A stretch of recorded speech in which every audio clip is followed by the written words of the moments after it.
Hello students. कल हमने introduction देखा कि इंट्रोडक्शन में पढ़ा कि काइनेटिक्स क्या होती है, मोशन क्या होता है, रेस्ट क्या होता है, मोशन के टाइप्स कौन कौन से होते हैं। ठीक है, और बेसिकली हम इस यूनिट के अंदर पढ़ने के वाले हैं। ठीक है, इन सब चीज़ों के बारे में हमने पढ़ा, लेकिन इन सब चीज़ों को पढ़ने के लिए मुझे करना क्या है। देखो, मैं एक सिंपल सी चीज़ क्लियर कर रहा हूँ कि इन सब चीज़ों को पढ़ने के लिए मुझे करना क्या है। मुझे क्या करना है कि ये कोई गाड़ी है और ये गाड़ी चल रही है, ये गाड़ी चल रही है, तो what we have to calculate, हमें ये कैलकुलेट करना है कि भैया कितनी दूरी तय कर रही है। ठीक है, कितनी दूरी तय कर रही है, कितनी स्पीड से चल रही है, कितना एक्सेलरेशन हुआ।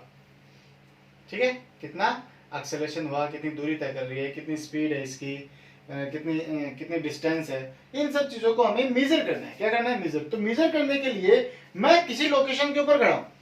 सपोज करो मैं यहाँ खड़ा हूं, मेरे सामने से कोई गाड़ी जा रही है, मेरे सामने से कोई गाड़ी जा रही है, तो उस गाड़ी को क्या कर रहा हूं मैं? मेजर कर रहा हूं। ठीक है, तो गाड़ी को मेजर करने के लिए सबसे पहले मुझे यह पता होना चाहिए कि मुझे क्या मेजर करना है। नंबर दो बात, मैं कहां से मेजर कर रहा हूं। ठीक है, नंबर दूसरी बात क्या है? कहां से मेजर कर रहा हूं। तो everything depends on the frame of reference. Everything depends on the frame of reference. ठीक है, कैसे डिपेंड करती है वो मैं आपको बताता हूं। जैसे कि सबसे पहले बात करता हूं कि फ्रेम ऑफ रेफरेंस है क्या। तो फ्रेम ऑफ रेफरेंस क्या है? Frame of reference, frame of reference वो जगह है, यानी कि वो लोकेशन है। क्या है? वो लोकेशन है जहां से मैं ये सारी चीजें मेजर कर रहा हूं। ठीक है, फ्रेम ऑफ रेफरेंस वो जगह है जहां से मैं क्या कर रहा हूं? मेजर कर रहा हूं। क्या मेजर कर रहा हूं? कि ये गाड़ी कितनी देर चल रही है। सपोज जैसे एक ये बस है। ठीक है, इस बस के अंदर ये बहुत सारे आदमी बैठे हैं। ठीक है, मैं यहाँ बैठा हूँ। ठीक है, मैं यहाँ से देख रहा हूँ। ठीक है, जब मैं यहाँ से देख रहा हूँ तो ये जो पहला आदमी है, ऐसे लिख लेते हैं 1 2 3 4, 1 2 3 4। ठीक है, तो जब मैं यहाँ से देख रहा हूँ तो बस चल पड़ी। ठीक है, तो मेरे लिए किसके लिए? मेरे लिए मैं मेरी बात करता हूँ। मेरे लिए ये बस जा रही है। ठीक है, मेरे लिए ये पहला आदमी भी जाएगा, ये दूसरा आदमी भी जाएगा, सारे जाएंगे ना। तो ध्यान से सुनना मेरी बात। जब मैं यहां से देख रहा हूं, ठीक है, तो मेरे लिए ये आदमी जाएगा। ठीक है, ये दूसरा आदमी भी जाएगा, तीसरा आदमी भी जाएगा, चौथा आदमी भी जाएगा। लेकिन इस पहले आदमी के लिए जब बस चल रही है, सपोज करते हैं कि ये बस चल करके यहां आ गई 1 2 3 4। ठीक है, क्या इस पहले और दूसरे आदमी के बीच में कोई दूरी तय हुई? नहीं हुई ना। यदि मैं यहां ना हो करके यहां होता तो इन दोनों के बीच की जो डिस्प्लेसमेंट है वो कुछ अलग होती, या होती है ना। ठीक है, तो जब मैं यहां से देख रहा हूं तो मुझे कुछ अलग दिखाई दे रहा है, कुछ अलग स्पीड दिखाई दे रही है, कुछ मतलब जो मैं मेजर कर रहा हूं कुछ अलग है। ठीक है, जब मैं बस के अंदर बैठा हूं तब जो मेरी मेजरमेंट्स है वो अलग है, ठीक है, इसी प्रकार से यदि मैं रोड के पास खड़ा होकर के देख रहा हूं कि एक बस कैसे जा रही है, और एक सड़क से बहुत ज्यादा दूर खड़ा होकर के देख रहा हूं कि वो बस कैसे जा रही है। एक मैं जमीन पे खड़ा हूं, बस में नहीं हूं, एक मैं बस के अंदर हूं। दो बातें। कितनी बातें? दो बातें। एक मैं बस के अंदर हूं, दूसरा मैं बस के अंदर नहीं हूं। ठीक है, यही दो बातें हैं बेसिकली। तो फ्रेम ऑफ रेफरेंस क्या है? फ्रेम ऑफ रेफरेंस वो लोकेशन है जहां से मैं मेजर करता हूं। और आप लोग प्रैक्टिकल करके देख सकते हो कि यदि आप अपनी लोकेशन बदल लेते हो तो आपके रिस्पेक्ट में उस बॉडी का मोशन चेंज हो जाता है। फॉर एग्जाम्पल आप घर की छत के ऊपर खड़े हो, ठीक है, और आपके सामने से यानी कि सड़क से एक स्कूटी वाला निकल गया। ठीक है, दूसरा, आप घर की छत के ऊपर नहीं बल्कि घर के लास्ट वाले कोने के अंदर बैठे हो, तो वो आपके सामने से निकल गया। जब वो आपके सामने से दोनों प्रकार से निकला, यानी कि एक तब खड़ा जब आप गेट के ऊपर, छत के ऊपर थे और बिल्कुल नीचे देख रहे थे, तब वो आपके सामने से निकला। उस टाइम के ऊपर उसका जो मोशन था, उसकी स्पीड थी, वो कुछ अलग होगी, कुछ अलग प्रकार से होगा। उसका जो रिस्पेक्टिव नेचर है आपके लिए, वो एक अलग है। लेकिन जब आप बाहर हो या बिल्कुल घर के अंदर वाले कोने के अंदर हो, तो आप उससे कुछ दूरी के ऊपर हो गए। ठीक है। तो उस पर्टिकुलर टाइम के ऊपर आपकी जो लोकेशन है वो चेंज हो गई, लोकेशन चेंज हो गई तो आपको उसका जो मोशन है वो भी कुछ अलग प्रकार से दिखाई देगा। तो इसका मतलब क्या हुआ कि जो लोकेशन है यानी कि जो फ्रेम ऑफ रेफरेंस है that is most important, that is most important. इसका मतलब क्या हुआ कि इस आदमी की दूरी मुझसे अलग हुई, ठीक है, जब मैं बाहर था। इस आदमी की दूरी मुझसे कुछ भी नहीं हुई जब मैं बस के अंदर था। मेरी बात समझ रहे हो ना, मेरी बात समझ रहे हो? यानी कि ये जो छोटी छोटी चीजें हैं ये बहुत अलग अलग है। इस आदमी की वेलोसिटी कितनी, 0 विद रिस्पेक्ट टू मी, ठीक है। इस आदमी की वेलोसिटी बहुत ज्यादा, इक्वल टू बस विद रिस्पेक्ट टू मी। मेरी बात समझ रहे हो ना। इस आदमी की जो वेलोसिटी है, इस आदमी की जो वेलोसिटी है वो बहुत ज्यादा है, इक्वल टू बस है with respect to me when I am standing in ground, standing at ground, 0, चल ही नहीं रहा, ठीक है। तो वेलोसिटी है, डिस्प्लेसमेंट है, ये इनकी वैल्यूज अलग अलग होती है। कब अलग अलग होती है? जब मैं अपनी लोकेशन बदल लेता हूँ, जब मैं अपनी लोकेशन बदल लेता हूँ, यानी कि फ्रेम ऑफ रेफरेंस बदल लेता हूँ। क्या बदल लेता हूँ? Frame of reference. तो फ्रेम ऑफ रेफरेंस क्या है? वो लोकेशन है, वो जगह है जहां से आप किसी चीज को मेजर करते हो, जहां से आप किसी चीज को मेजर करते हो, किसी चीज को यानी कि किसी चीज की, किसी भी बॉडी के मोशन को रिप्रेजेंट करते हो, चाहे वो बस हो, ट्रेन हो, गाड़ी हो, हवाई जहाज हो, ठीक है। इन सब की जो मोशन है वो मोशन आप किसके ऊपर डिपेंड करते हैं? हम किसके ऊपर डिपेंड करेंगे? फ्रेम ऑफ रेफरेंस के ऊपर डिपेंड करेंगे, ठीक है। क्यों डिपेंड करेंगे? क्योंकि देखने का नजरिया है वो सबका अलग अलग होता है, ठीक है ना। जैसे जैसे कि हमने पैरेलक्स पढ़ा था, पैरेलक्स याद है कि मैं इधर से देखूंगा तो मुझे कुछ अलग दिखाई देगा और उधर से देखूंगा तो कुछ अलग एंगल के ऊपर दिखाई देगा, और दोनों एंगल को जोड़ करके मैं एक पर्टिकुलर एंगल बना लूंगा, और उस पर्टिकुलर एंगल से, उस पर्टिकुलर θ1 प्लस θ2 से मैं उस दूर डिस्टेंस को मेजर कर पाता हूँ, ठीक है। कुछ इसी प्रकार से यहाँ पे है, कुछ इसी प्रकार से यहाँ पे है। तो जो फ्रेम ऑफ रेफरेंस है, फ्रेम ऑफ रेफरेंस, उसके ऊपर कुछ चीजें डिपेंड करेंगी जो हम इस यूनिट के अंदर पढ़ने वाले हैं, और वो चीजें क्या है? डिस्टेंस, डिस्प्लेसमेंट, स्पीड या वेलोसिटी, ठीक है, एक्सेलरेशन,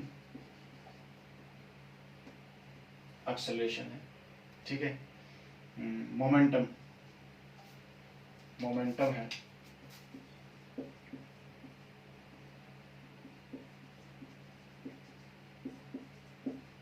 पी से डिनोट करते हैं इसको, ठीक है। काइनेटिक एनर्जी है, काइनेटिक एनर्जी है। तो ये सारी चीजें जो है ये फ्रेम ऑफ रेफरेंस के ऊपर डिपेंड करती है, ठीक है। अब फ्रेम ऑफ रेफरेंस के ऊपर डिपेंड क्या नहीं करता उसकी बात करता है।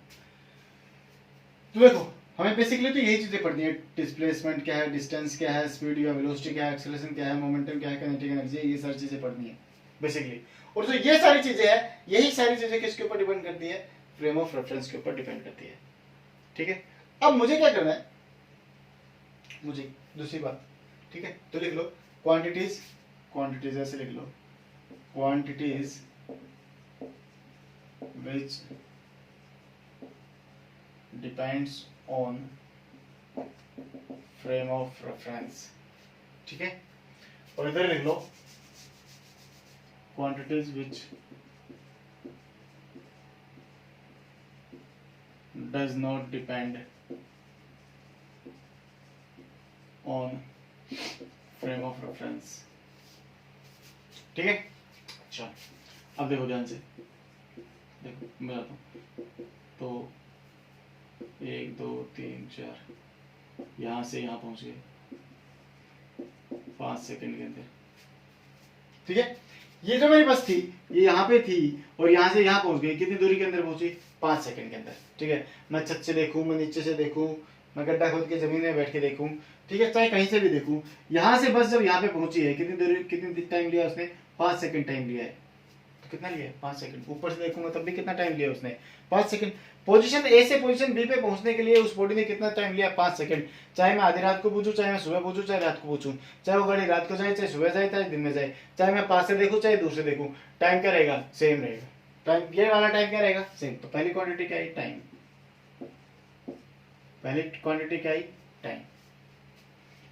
पहली क्वांटिटी क्या है?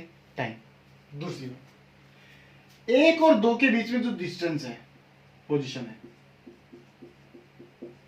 पोजीशन नहीं sorry distance, distance between two particles.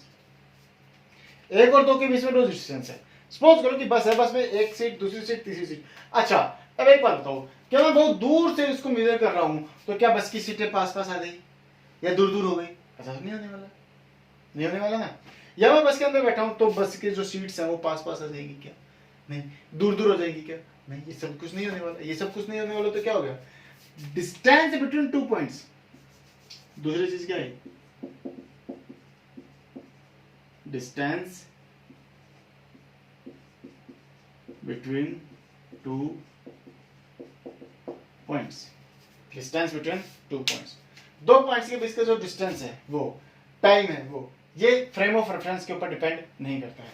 बाकी जितनी क्वांटिटीज हम पढ़ने वाले हैं, डिस्टेंस, अच्छा एक बात है ना, ये डिस्टेंस अलग है, ये डिस्टेंस अलग है, ठीक है। तो वो चीजें जो फ्रेम ऑफ रेफरेंस के ऊपर डिपेंड करती हैं, distance, displacement, speed, velocity, acceleration, momentum और काइनेटिक एनर्जी, वो जो फ्रेम ऑफ रेफरेंस के ऊपर डिपेंड नहीं करती हैं, time and distance between 2 points. Distance between 2 points same रहेगी, डिस्टेंस बिटवीन 2 पॉइंट्स सेम रहेगी, ये चेंज होने वाली नहीं है, ठीक है। सपोज करो कि मैं कहूं कि यहां से लेकर के ए पॉइंट से लेकर के बी पॉइंट के बीच की दूरी, ए पॉइंट से लेकर के बी पॉइंट के बीच की दूरी 10 मीटर है। कितनी है? 10 मीटर। चाहे मैं ऊपर से देखूं, चाहे मैं साइड से देखूं, चाहे अगल से देखूं, बगल से देखूं, ए और बी के बीच की दूरी कितनी रहने वाली है? 10 मीटर ही रहने वाली है। ये दूरी फ्रेम ऑफ रेफरेंस की वजह से चेंज होने वाली नहीं है, ठीक है। तो ये चीजें अपने को ध्यान रखनी है, ठीक। बेसिकली आज यही था, ठीक है। कल से हम इसके अंदर ये सारी चीजें पढ़ने वाले हैं, ठीक। अच्छा एक बात और, एक चीज और नोट करना उसमें, मोशन एंड रेस्ट, ठीक है। मोशन एंड रेस्ट, जरूरी नहीं है कि कोई बॉडी मोशन में है वो रेस्ट पे ना हो, ठीक है। और ऐसा भी कोई जरूरी नहीं है कि जो मोशन में है वो रेस्ट पे ना हो। मोशन एंड रेस्ट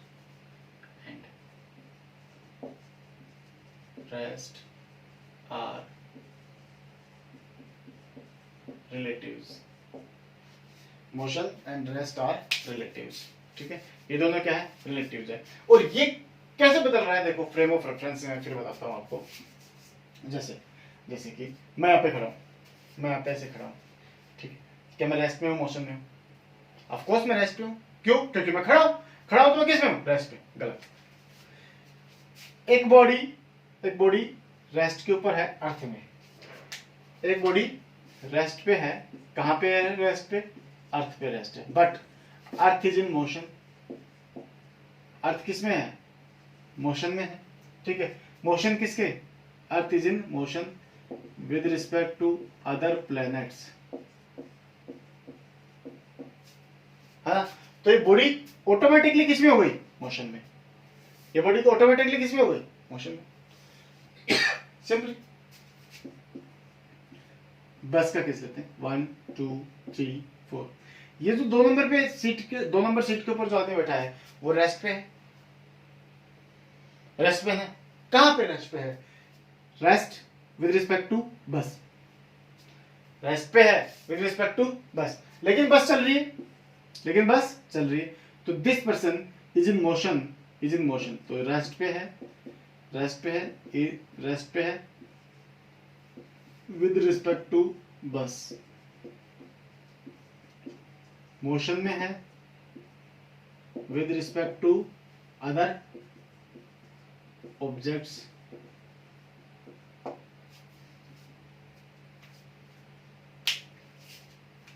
किससे चेंज हुआ? फ्रेम ऑफ रेफरेंस से। यदि मैं यहां बैठ करके देख रहा हूं तो ये दूसरा वाला बंदा मेरे आगे बैठा हुआ है, मेरे आगे ही बैठा रहेगा। यदि मैं 3 नंबर सीट के ऊपर बैठा हूं, ये 2 नंबर सीट के ऊपर बैठा है, तो मेरे आगे वाला बंदा जो है मेरे से आगे ही बैठा रहेगा। मुझे वो किस पे दिखाई देगा? रेस्ट पे दिखाई देगा। लेकिन यदि मैं बाहर ग्राउंड में खड़ा हूं, मैं बाहर ग्राउंड में खड़ा होकर के इसको देख रहा हूं, इसको मेजर कर रहा हूं, तो मुझे क्या दिखाई देगा? मुझे दिखाई देगा कि ये 2 नंबर वाला आदमी बस की गति से चल रहा है। किसकी गति से चल रहा है? बस की गति से चल रहा है, ठीक है। तो फ्रेम ऑफ रेफरेंस से एक पर्टिकुलर पर्सन, एक पर्टिकुलर बॉडी रेस्ट पे कही जा सकती है, और वही particular body at the same particular time motion में कही जा सकती है। इसलिए हम कहते हैं कि motion and rest are relatives. Motion और रेस्ट एक दूसरे के संबंधी है। एक बॉडी सेम पर्टिकुलर टाइम के ऊपर मोशन में भी कही जा सकती है और रेस्ट पे भी कही जा सकती है, ठीक है। तो क्या लिखेंगे?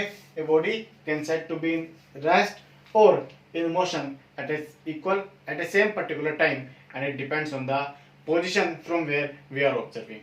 It depends on the position from where we are observing. ठीक है, और वो पोजीशन जहां से हम ऑब्जर्व करते हैं, जहां से हम मेजर करते हैं, वो क्या कहलाती है? Frame of reference. वो क्या कहलाती है? Frame of reference. ठीक है, समझ आया? तो आज ये फ्रेम ऑफ रेफरेंस करना है, इसका इंट्रोडक्शन मैंने कर दिया था. ठीक, और इन दोनों को देख करके आप पाओगे कि आपने कंप्लीट ये पढ़ा कि मुझे पढ़ना क्या है, कि मुझे पढ़ना क्या है. कल हम पढ़ेंगे यूनिफॉर्म मोशन. क्या पढ़ेंगे? यूनिफॉर्म मोशन पढ़ेंगे. क्या पढ़ेंगे भाई? कल से हम यूनिफॉर्म मोशन पढ़ेंगे. ठीक है, okay, thank you and all the best.